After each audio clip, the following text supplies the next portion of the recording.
আলোচনা করব এক্সেলের বিভিন্ন এরর নিয়ে। যে এররগুলো সলভ করতে না পারলে অ্যাকচুয়ালি আপনি এক্সেলে ভালো করতে পারবেন না কখনোই। অনেক বড় ডাটা নিয়ে কাজ করার পরে হঠাৎ করে দেখা যায় যে আমাদের এইসব এররগুলো আসতেছে আর আমরা এগুলাকে সলভ করতে পারতেছি না।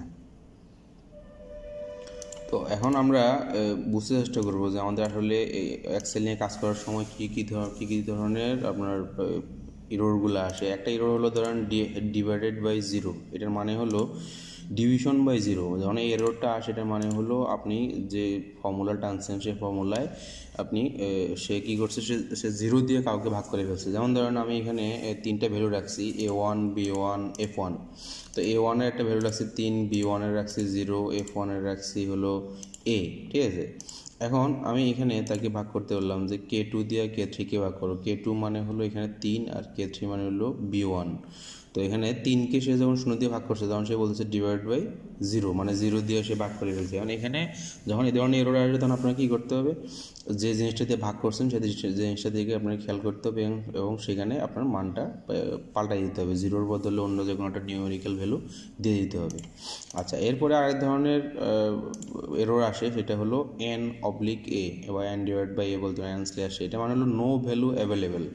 এটা মানে হলো আমরা হয়তো আরও অ্যাডভান্স লেভেলে যখন এক্সেল শিখতে যাবো তখন আমরা ভি লুকআপ নামে একটা ফাংশন শিখবো। সেখানে কী হয়, ভার্টিক্যালি সে লুকআপ করে কোনো একটা ডাটাকে, তাকে এরকম একটা কোড দিয়ে দিলে সে খুঁজে বের করে যে এই ধরনের একটা ডাটা, ধরেন এরকম ডিভিশন বাই জিরো এই লেখাটা এইখানে কোন জায়গায় আছে, এরকম করে সেটা বের করা যায়।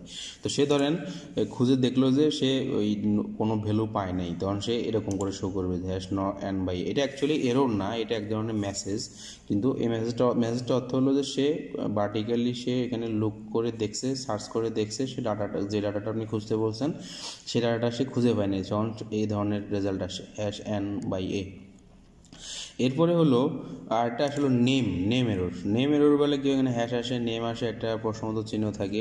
এটা বলে কি Excel does not recognise name. যেমন ধরেন আমরা নর্মালি যখন সামেশনের কাজ করি তখন আমরা কি লিখি যে সাম, এরপরে যেই ঘর থেকে যে ঘর পর্যন্ত আমি সাম করতে চাই সেগুলোকে আমরা কোলন দিয়ে আমরা সেটা অ্যাড করে দিই। এখন এখানে দেখেন আমরা যে বানান লিখছি সে বানানটা SUN, মানে সামেশন না, এটা SUM এর জায়গায় আমি n লিখে ফেলছি। তো এই যে ফর্মুলায় যখন আমরা এই ভুলটা করি তখন সে এই ধরনের এরর দেখায় যে নেম, তখন আমি এখানে সান লিখলাম A1 B1, মানে দুইটা জিনিস যোগ করতে বলছি।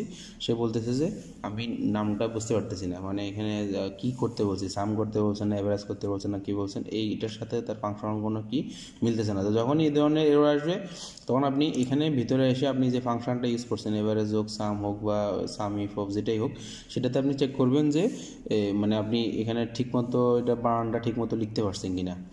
এরপরে আসেন আট ধরনের এরর আসে, সেটা হলো নুল এররের বেলায় কী হয়, যে intersection of two cells ranges whose cells don't actually intersect. মানে এটার ব্যাপারটা কীরকম, আপনি ধরেন আমরা যখন আমি সাম করতে যাই, তো আমরা আগে ভিডিও দেখছি কীভাবে সাম করতে গেলে আমরা দুইটা সেল রেফারেন্স দিয়ে দিই এবং মাঝখানে কোলন দিয়ে দিই যে এখান থেকে এখান পর্যন্ত তুমি যোগ করো। কিন্তু দেখেন এখানে আমি A1 লিখছি, B1 লিখছি, কিন্তু মাঝখানে কোনো কোলন দিই নেই বা কমা দিই নেই। তো সেজন্য সে বুঝতে পারতেছে না যে আমি A1 B1 যে কথাটা লিখলাম সেটা আসলে পুরাটা মিলে একটা নাম না কি, এটা একটা প্রবলেম। তখন যখন এই ধরনের এরর আসবে, নুল এরর যখন আসবে, তখন আপনাকে যেটা করতে হবে যে এই ফাংশনের ভিতরে ঢুকে এখানে আপনাকে এই ফর্মুলাটা ঠিক করতে হবে, মানে কমা দিলেন বা কোলন দিলেন বা যে ফর্মুলায় যে জিনিসটা কাজে লাগে সেটা আপনি দিলেন। তাহলে আপনি যখন নাল বা নুলের এরর পাচ্ছেন এর মানে হলো আপনি এই বরাবর আপনি এরর চেক করবেন। এরপর আসেন একটা হলো রেফারেন্স, ইনভ্যালিড সেল রেফারেন্স। এটা কীরকম, যেমন ধরেন আমি এখানে তাকে একটা জিনিসকে যোগ করতে বলছি, ধরেন এখানে তাকে আমি যোগ করতে দিছি যে সে একে যোগ করবে, তারপর তাকে যোগ করতে দিলাম ধরেন এখানে একটা ঘর, এই যে I11টা সে যোগ করবে, তো আমি ইকুয়াল দিলাম, সে বলতেছে 0 কেন, মানে সে যোগ করছে কাকে সে যোগ করছে, আমি পুরো ফাংশনটা নতুন করে করি। ধরেন আমি তাকে যোগ করতে দিলাম এই ঘর যোগ ধরেন এইখানে একটা ঘর, তো আমি যখন ইকুয়াল দিলাম তখন সে বলতেছে 3। এখন আমি ধরেন এই বরাবর যে ঘরটা আমি তাকে দিছিলাম, আমি যেখানে সিলেক্ট করলে বোঝাচ্ছে এই দুইটা ঘর প্লাস এই ঘর, তো আমি এই ঘরটা এখন ডিলিট করে দিই। তো এই ঘরটা ডিলিট করে দিলে কী হবে, এই ঘরটাকে আমি যখন এখানে এভাবে করে আমি ডিলিট করে দেবো, তখন কী হচ্ছে দেখেন, সে এখানে চলে আসে হ্যাশ রেফ, মানে সে 3 নাম্বার ডাটাটা খুঁজে পাচ্ছে না। তো 3 নাম্বার ডাটা যখন খুঁজে নেওয়া হবে তখন সে এরকম ডাটা দেখাবে। তো এটা আপনি কী করবেন, আপনি এখানে ওই এটাকে আন্ডু করতে পারেন, এখানে আন্ডু করে দিলেন, আন্ডু করে দিলে মার্কস দেখাবে। বা আপনি তাকে এই আপনার সেল থেকে ওই ডাটাটাকে আপনি সরিয়ে দিলেন, তাহলে আপনার যে যোগ সেটা আপনি দেখবেন। তো তাহলে এইসব ব্যাপারে আমাদের কী করতে হবে, যখনই কোনো রেফারেন্স দিয়ে এই এরর আসবে তখন আমাদেরকে চেক করতে হবে যে আমরা যেসব ডাটাগুলো তাকে সিলেক্ট করে দিচ্ছি যোগ বিয়োগ বা সামেশন বা অন্য একটা কাজ করার জন্য, সেখান থেকে কোনো একটা ডাটা মিসিং হয়ে গেছে। তখন আপনি এটা দেখে এটা বুঝতে পারবেন এবং সেটা সলভ করলে আপনার এই ফর্মুলাটাও সলভ হয়ে যাবে। এরপরে আমাদের লাস্ট ক্যাটাগরি যে এরর, সেটা হলো ভ্যালু এরর। ভ্যালু এররের বেলায় কী হয়, এখানে এরকম করে আসে, এটা প্রশ্ন মতো শুনে রং টাইপ অফ আর্গুমেন্ট। এটা মানে কি, এটা মানে হলো ধরেন আমি যে এখানে তাকে যোগ করতে বলছি A1 B1 F1, A1 B1 F1, তো এখানে 3 আছে, এখানে 0 আছে, আর এখানে আছে A।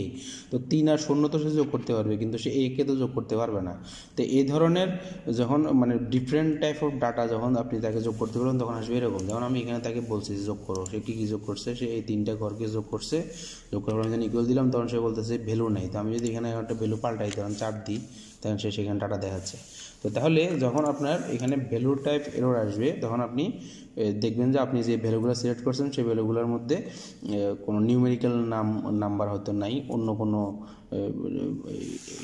আলফাবেটিক্যালি কোনো কিছু আপনি বসাই দিয়েছেন, তখন ওই জায়গায় গিয়ে আপনি ওই ডাটাটা কালেক্ট করে দিলে তখন আপনার এই এররটা সলভ হয়ে যাবে।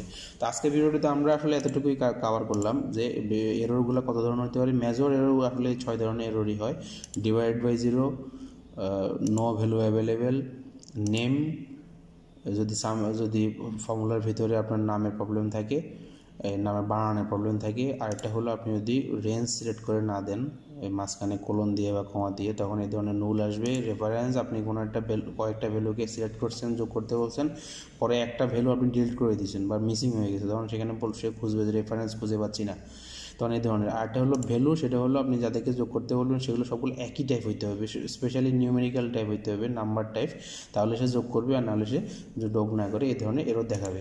তো ভিডিওটি যদি ভালো লেগে থাকে তাহলে অবশ্যই লাইক, কমেন্ট এবং শেয়ার করবেন এবং আপনাদের বন্ধুদেরকে বলবেন আমার এই চ্যানেলের কথা।